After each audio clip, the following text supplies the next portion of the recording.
Welcome to Marketing Rebels Breaking Business Barriers. You have joined us today for a special series called Marketing Momentum for Mental Health. And we have Tammy here today, and she's going to tell us a little bit about herself, why this topic matters to her, and why it should matter to you. Welcome to the show, Tammy. Thank you. Well, my name is Tammy Adams, and I have spent over 30 years in the field of education as well as the field of human resources. And I was frustrated when I was working in both those fields because when I was trying to support someone, I always seemed to be held back by policy and procedure. I would just get them almost to that breaking point, and then for whatever reason, policy and procedure would dictate that I needed to stop. And so I decided to take my training and my experience and open my own business. And I really thought I was going to focus on human or on life coaching. But actually, I was working with a client who was really stuck. And a colleague of mine said, I think you need to explore the grief recovery method program. I think that's what you're looking for. And I said, no, you don't understand. Like, that is not my area of interest. They said, I really think you need to look into it. So I phoned the company and I was on the phone with them for about an hour. And they said, you're already doing it. You just don't know you are. And so I initially found my way on this path, actually trying to support a client. It's the strangest path for me to have chosen because as a grief recovery specialist, I don't go to funerals. I don't visit the cemetery. I was always that person that showed up after everyone else left. And I guess that's still who I am. And so why is this important? Well, it's important because every TV show, every movie, every play, every novel, every story is driven by unresolved emotions. And because there's such an uncomfortableness around grief, because there is so much misinformation around this topic, most of us are walking around trying to paint a room with a screwdriver because we just don't have the tools. And so I am so grateful for this opportunity to open a conversation about something that should be very, very natural, but isn't. That's amazing, like truly amazing. And I love the idea of painting a room with a screwdriver as well. Gives me a little bit of the giggles, even though I understand the severity of that circumstance. Two things that came up that you just mentioned is that idea of how the concept of grief is both uncomfortable and misunderstood. Yes. And I'm wondering if a better understanding of it could make it less uncomfortable. Is that your experience?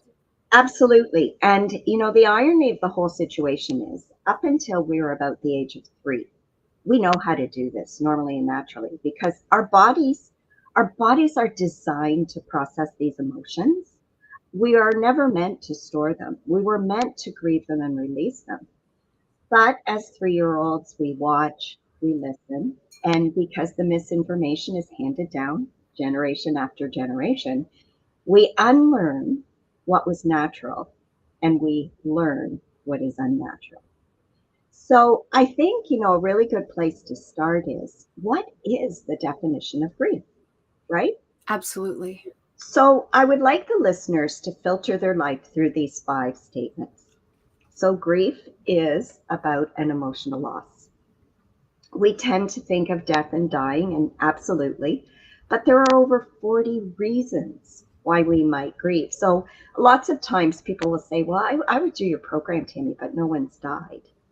But they're totally void of these 40 other reasons. So it's an emotional loss. It's also the conflicting feelings that arise when we lose what was familiar to us.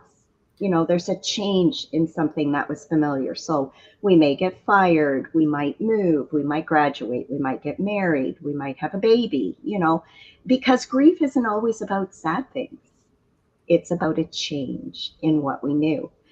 And then the last 3 are those things we wished had been better, different, or more. It's about unrealized hopes, dreams, and expectations. So, disappointments. And finally, it's about the things that have been left unsaid. So either we said them and we thought they weren't heard, or maybe they were misunderstood. Maybe we didn't take the opportunity to say what we wanted to when we could. Or, maybe it's about the things we said we wished we hadn't said. And so completing these emotions is about saying what needs to be said, only this time with someone respecting and witnessing those words. Those are really heavy. I'm sitting with them, and we've got, emotional loss. I think we'll probably wind up having to dive into these a little bit more as we go through, because emotional loss, I think we can grasp. We'll go through it, but I think we can grasp that. The conflicting feelings of change, I think we can grasp that again. But those last three sound like regret. They are. They are. And I'm glad you used that word because we've been taught to use the word guilt. Right. And the true definition of guilt is an intention to harm another person. So when you carry around guilt for something that you never intended to hurt someone, right? It just amplifies those unresolved emotions. So let me use myself as an example.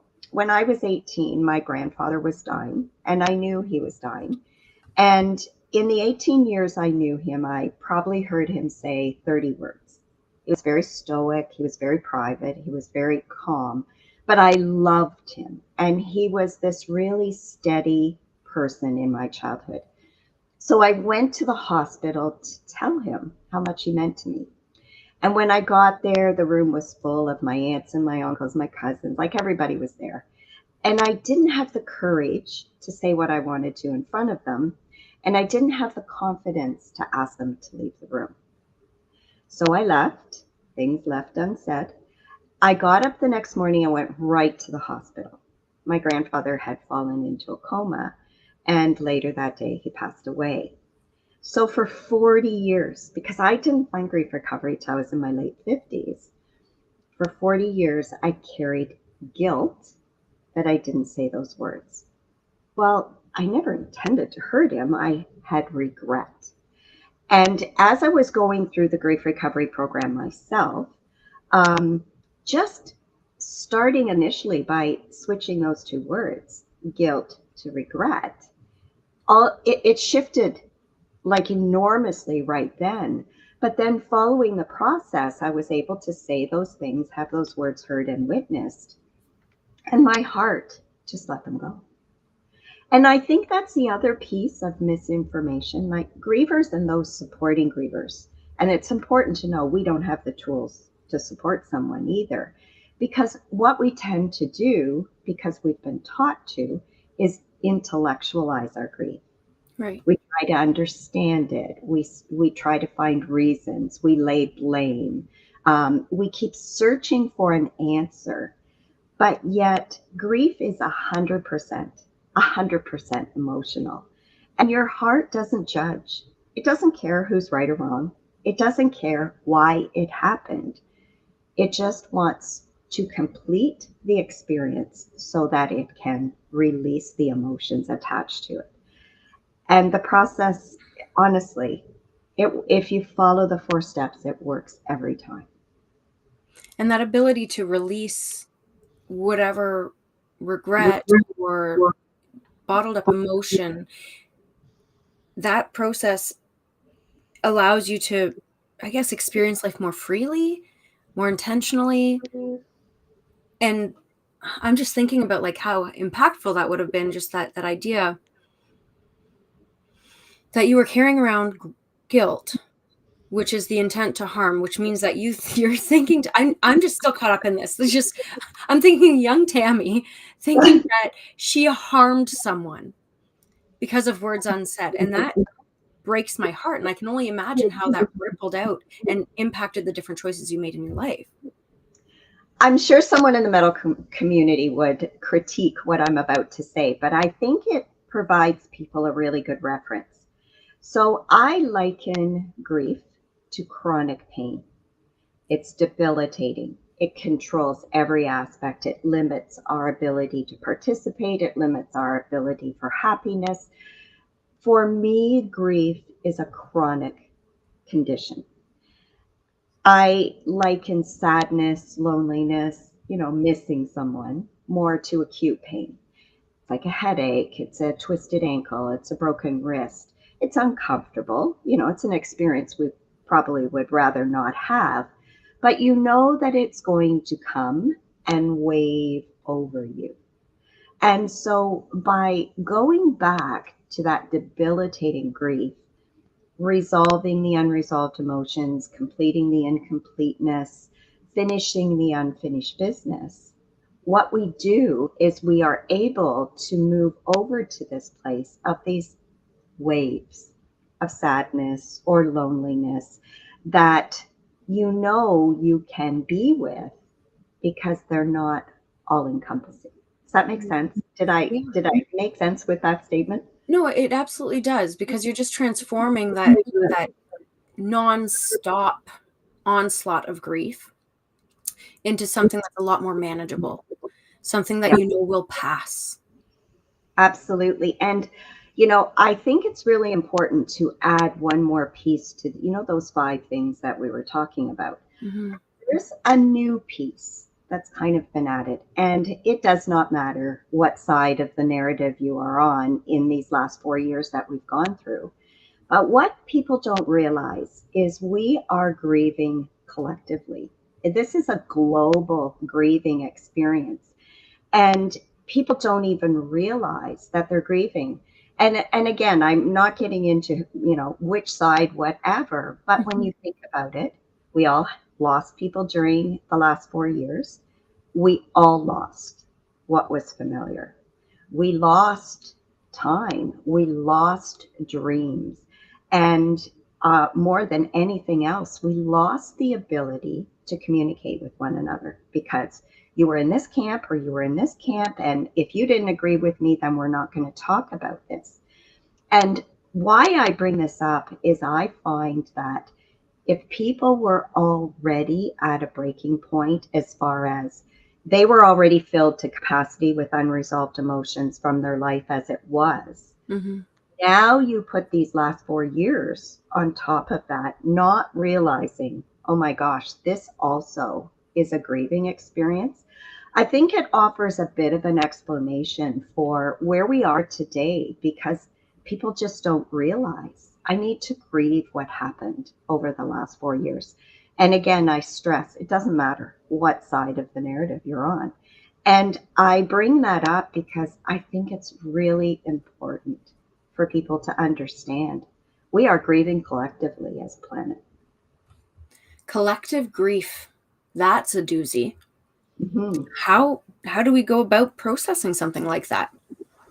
I mean, I Well, I imagine mean, it's similar, but it's the exact same process, but it was interesting because I kind of hit my wall about a year and a half in, kind of Mhm. really had a whole meltdown over the whole process, and then I realized, wait a minute, you know what to do. This is emotional. You're being driven by your emotions. And so I sat down and I did grief recovery. Well, it's interesting because the underlying driving trigger point for me during the last 4 years, I make my living communicating, right? Communicating, supporting people, helping people to process what it is they're feeling. And I realized that the trigger for me, that the emotion that had been left unresolved was we weren't allowed to talk. We weren't allowed to have a conversation. And I was very lucky. Like my circle of friends and my family, we would talk about it all the time and we all had different perspectives.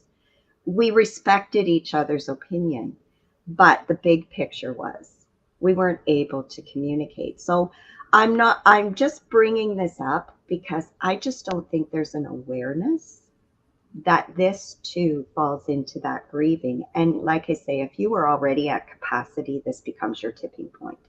absolutely the straw that breaks the camel's back. Yes, yes. So if you're experiencing this grief, chronic grief, how is that impacting your day to day, one's day to day, and how could that be negatively impacting the way they experience life, and also, of course, running a business. Because a lot of what we're diving into today is just this idea of, as entrepreneurs, we're more than just business people. We're humans, and we have a lot going on behind the scenes that can very seriously impact what we're doing if we don't address it. Well, I think where I'd like to start with that question is from an intellectual perspective. We feel because over time our emotions may diminish, the intensity of it diminishes. We feel that we've processed it. We convince ourselves, we convince other people, yeah, I'm okay, I'm fine. But those emotions haven't gone anywhere because they haven't been processed the way our body expects us to do it. And so these emotions become cumulative. One builds on the next, builds on the next, builds on the next. And then how it affects us in our lives is, um, we have a hard time focusing. We've got brain fog. It affects our sleep. It affects our eating. For some people, there's a loss of energy. For other people, there's an increase in energy. We isolate. We ride this roller coaster of emotions. And because we have no coping skills, it's like we're trying to hold a beach ball under the water. Mhm. So you can do it, right? You Yeah. can hold that beach ball there. It takes an extreme amount of concentration and effort to do so, but the beach ball always wins. Eventually, even if you say you're fine, you're functioning, eventually there's going to be a collapse. It's inevitable. It is. And it's like if you think of a steam kettle, so the steam kettle is on the stove and the heat is building up pressure inside of the kettle. And so what happens is that pressure is released through the spout and the kettle whistles and brings our attention to it. But with grief, it's like there's a cork in that spout and the pressure keeps building and building and building, but there's nowhere for it to go. And I think the other part of this is not only are we not aware of what grief is, but we've lost the ability to connect with ourselves and to hear those messages that our body is sending us. So it starts off as a whisper. We've got something to do here, right? Right. And we just ignore it. We distract ourselves, and we do that in a variety of ways. Alcohol, food, work, exercise. We do all these things to distract ourselves so that we don't have to pay attention. But then our body has to turn up the volume and turn up the volume. And Mm-hmm. what people don't realize is depending upon the amount of grief that you're carrying in your body, it can manifest in the physical form. Right. Right. And actually, what's interesting about that is that there are other conversations in the series where we talk about how if you don't take the time to address the thing, then the universe is going to make you. Absolutely. And I think, with it's human nature. Mm. If you go back to mindset stuff and all of that, we are programmed for status quo. Yeah. Our subconscious mind runs the show. It's just really too busy. So when a similar experience comes along, it just hands you the file. And really, you're living in a memory versus in the present moment, right? And so we need to override that program and say, no, status quo isn't good enough, you know? And I think that's the real message here is it doesn't matter what has happened to us. It may not even be our fault what has happened to us, but it is our responsibility to heal the pain because the pain is only affecting us. And that's the really cool thing about grief recovery. It's always done from your perspective. We don't care who's right or wrong. We don't need to understand all of the questions that go behind it. It's much different than therapy. It's very like A, B, C, D, done. Right. And it comes from the place, just my understanding from this conversation is that it comes from the space that acknowledges that your experience is valid regardless of anything else. Absolutely. And, I came from uh, a broken family, I guess, for a lack of better words. And there were five of us, my mom, my dad, my sister, my brother, and myself. And I can guarantee you, if you sat us each separately in an interview and asked us to talk about the last 60 years, the story would be completely different from all five of us because it's told from our perspective. It's filtered through our lens. And so, from from heart healing perspective, we don't need to go into the would have, could have, should have, but Right. we heal the would have, could have, should have. And that's what I say to people, when you process all of the pain on an emotional level, you may not get the answer you needed, but you lose the need to find the answer because you're just at peace.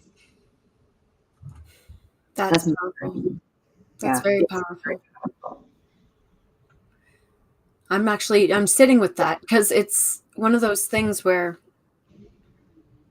you think you need something. And more often than not, and this is very versatile sentiment actually. More often than not, the answers is a lot simpler than you think. It is. And doing this process, the hardest part is thinking about doing it. Huh. It's much easy. Like people will say to me, they come and they're very hesitant, they're very anxious because they don't know what's going to show up. They don't even know if they can handle what shows up. And then they get to the end of the program and they go, this was nothing like I expected. Like we laugh, we cry, but they feel so supported, not only by me, but by the program itself. It's just like snapping Lego together, step one, step two, step three. And so they'll say to me at the end, it was way harder thinking about it than it was actually doing it. But you're looking at someone who I held that beach ball down under the water until I found grief recovery. And if you met me, you'd think I had it all together. You really would. Like I've had people go through the program I went to high school with. I left high school when I was 17, or I left home when I was 17. And people in high school never knew I did. Like they said, I thought you had it all. Huh. Like, you were involved in all these student activities, you were straight A student, you seemed happy.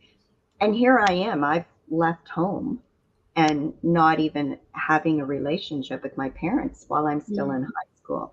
Right. So I spent all this time holding that beach ball under the water and lived most of my adult life in flight and fight, which is actually an unhealed trauma response, right? You're just constantly looking over your shoulder. Yeah. And yet, after I found grief recovery and I went through the program before I hung my shingle out, I wanted to make sure I was 100% focused on the people who needed my support.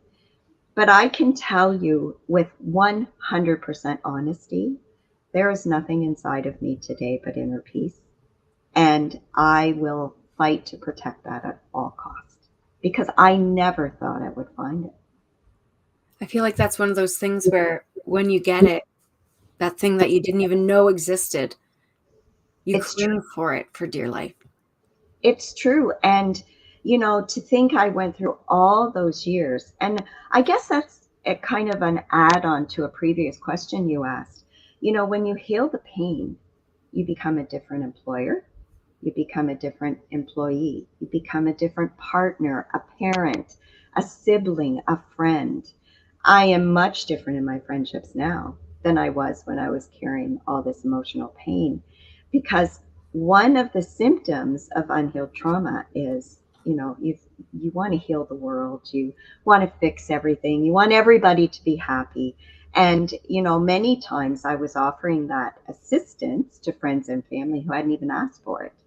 You know, but now on the other side of that emotional pain, will I help you? Absolutely. I will help you in any way I can. But I only ask or help those people now who ask me for help. And otherwise, I just keep my opinions to myself. Right. Just to you know. protect yourself and, of course, to protect them because they may not be ready. Exactly. So there's this respect for where they are on their journey. Yeah, I'm here if you would. And I would absolutely love to show you how to get there. But I guess that whole feeling of responsibility, like I say, as I've learned, is a response to, trauma, unhealed Right. trauma.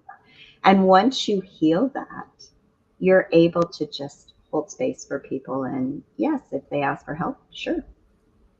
I think that right there is the gold mine. Because I was going to ask you something about um, what lies on the other side when it comes to the types of successes you can hope to achieve, and I think that right there is the it. It is it. When you don't feel like you need to take responsibility for all of the moving pieces around you, but only that you are going to be able to focus on your responsibility to yourself and to honor your core values and who you really are at its core, then you can function in a space where you feel empowered, you feel enlightened, and you're ready to actually create the impact you were intended to create. Absolutely. And I just finished doing a video series on raising your vibrational frequency. And, dealing with the past, resolving the past is so important because, you know, humanity is going through this evolution right now where we are raising that vibrational frequency. And I really feel the goal at the end is what is your purpose and who are you? And having the ability to really step into service, Mm-hmm. to your Yeah. fellow humans. And so when you look at the vibrational frequency of your emotions, grief, apathy, regret, fear, those are very, very low vibrational frequencies. And when I first learned all this stuff, I don't know, I think it was around 2013. And back then, they said the whole planet was vibrating at below 85, which really showed me, holy cow, there's so much disease, there's so much war, there's so much depression, there's so much unhappiness. So, one of the fastest ways to really kind of jumpstart raising your vibrational frequency is to process and release these low vibrational energies. And courage actually resonates at 200. Ooh.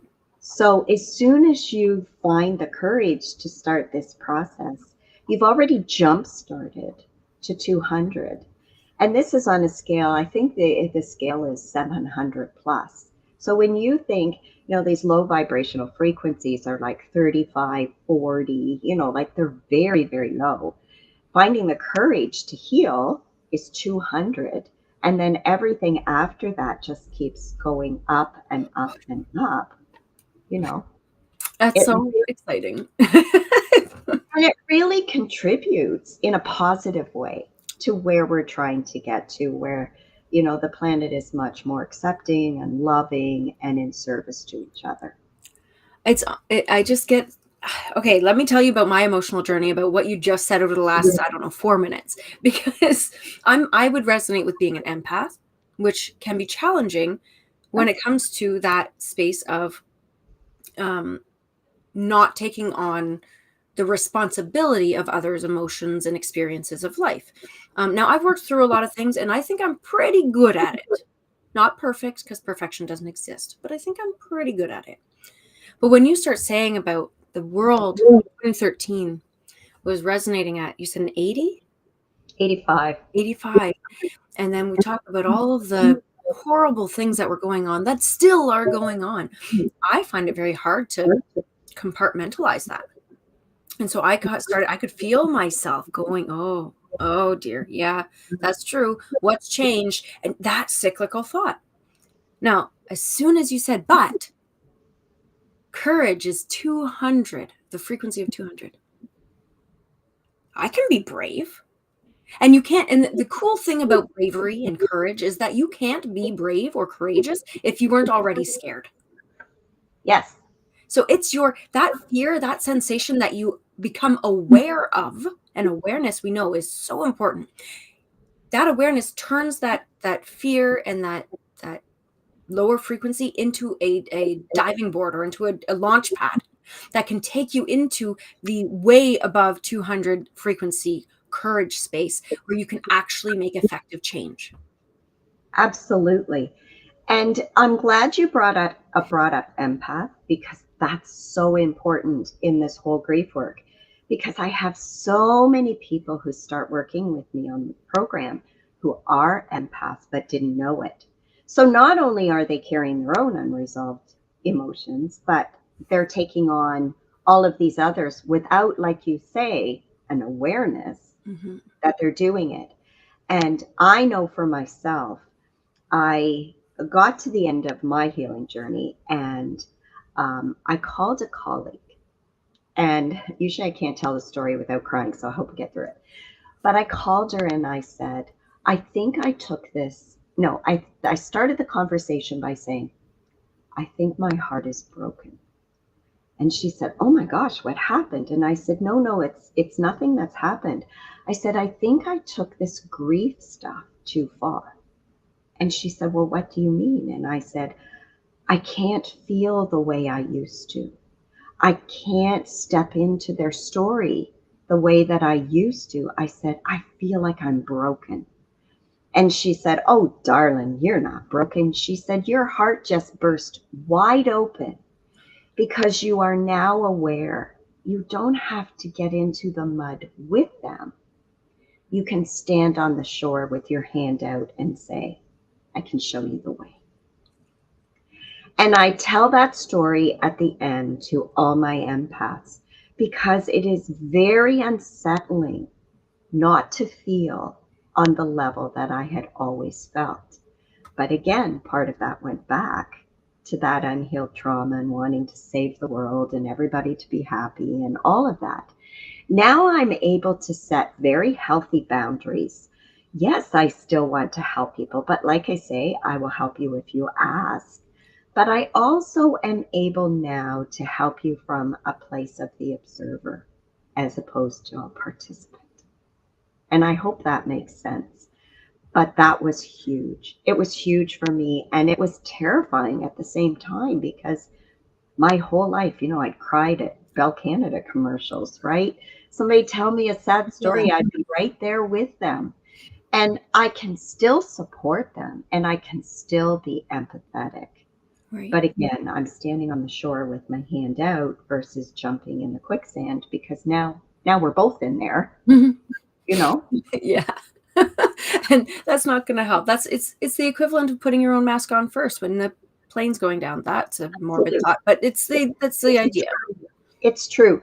And, I think that has been the greatest gift that has come out of this for me. Mm-hmm. Socrates said, the healer needed to stay unhealed in order to be able to do their job. But I think the modern twist on Socrates is no, we need to do our own inner work first. We need to make sure that we aren't trying to heal ourselves by healing other people. We need to make sure as a practitioner that we've done our own work so that when someone comes to us asking for that support, we can give them our undivided attention because we're not filtering it through our own experience. And I think that's the thing I'm most proud of. I did the work. I did the work. And when somebody reaches out and calls me, I'm 100% focused on their journey and not my own. That's powerful.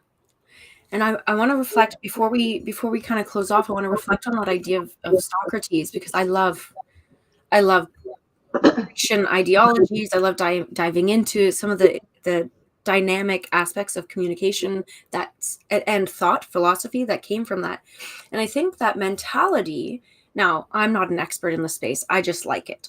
I think that mentality comes from a space where martyrdom was praised as being the all powerful, the not powerful isn't even that, it was revered. Martyrdom was revered. Excuse me. And so that may be where that came from, and we see that reflected even in today. Oh, pardon me.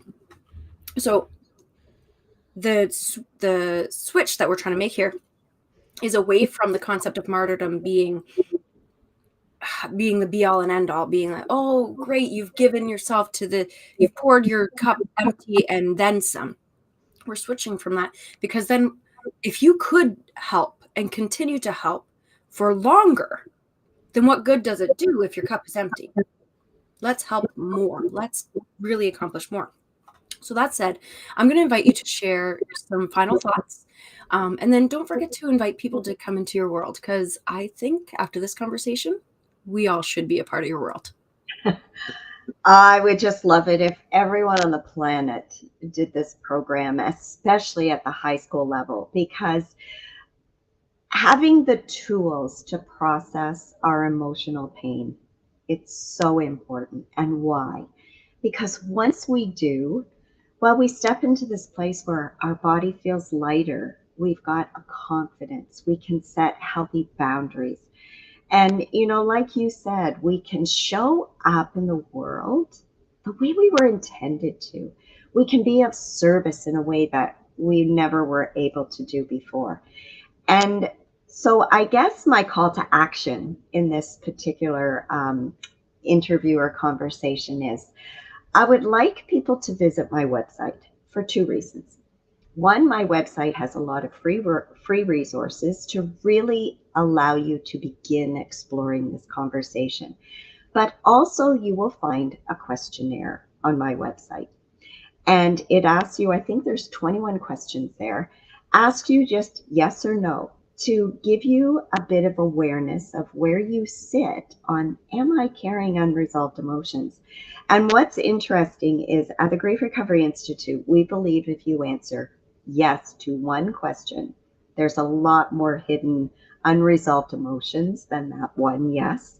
And most people who complete that questionnaire will call me and go, I answered yes to 6, some answer yes to 8, some 12, some more than 12.